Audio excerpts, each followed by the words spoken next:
Welcome back to channel. கொரியன்லேருந்து next அப்கமிங்கில் வரக்கூடிய ஒரு ரொமான்டிக் காமெடி ட்ராமா மூவி தான் லவ் அன்டாங்கிள்ட். இந்த படத்தோட தமிழ் டப்டு வெர்ஷனை இப்போ நமக்கு நெட்ஃப்ளிக்ஸில் ஆட் பண்ண போகிறாங்க. வருகின்ற ஆகஸ்ட் 29 அன்னைக்கு இந்த படத்தோட தமிழ் டப்டு வெர்ஷன் நமக்கு நெட்ஃப்ளிக்ஸில் அவைலபிளாக இருக்கும். தமிழ், தெலுங்கு, ஹிந்தி, இங்கிலீஷ்னு மொத்தமாக 4 லாங்குவேஜஸ்லையுமே உங்களுக்கு அடிஷனல் ஆட் ஆகும். இந்த படத்தோட ட்ரெய்லருமே இப்போ லான்ச் பண்ணியிருக்காங்க. ட்ரெய்லருமே பார்க்குறதுக்கு இன்ட்ரெஸ்டிங்காகவே இருக்குது. இந்த படத்தில் வரக்கூடிய நம்ம ஹீரோயின் வந்து ரொம்ப இன்னோசென்ட்டான ஒரு பொண்ணு.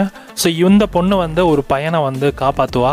அதை காப்பாற்றின பிறகு அந்த பையனுக்கு வந்து அவ்வளோ க்ளோஸ் கிடையாது. பட் ஆனால் நம்ம ஹீரோயினுக்கு ஒரு தனி க்ரஷ் இருக்கும். அந்த க்ரஷுக்காண்டியே பார்த்தீங்கன்னா நம்ம ஹீரோயினுக்கு வந்து கேர்லி ஹேர், அதை வந்து ஸ்ட்ரெயிட்னிங் ஹேராக மாற்றுவாங்க.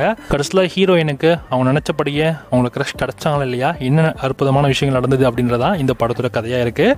ஸோ இந்த படத்தோட தமிழ் டப்டு விஷயம் தான் நமக்கு ஆகஸ்ட் 20 அன்னைக்கு கரெக்டாக மதியம் 12 மணி போல் நமக்கு நெட்ஃப்ளிக்ஸில் ஆட் ஆகும். தமிழ் டப்பிங்கோட இந்த படத்தை பார்த்து என்ஜாய் பண்ணுங்கள்.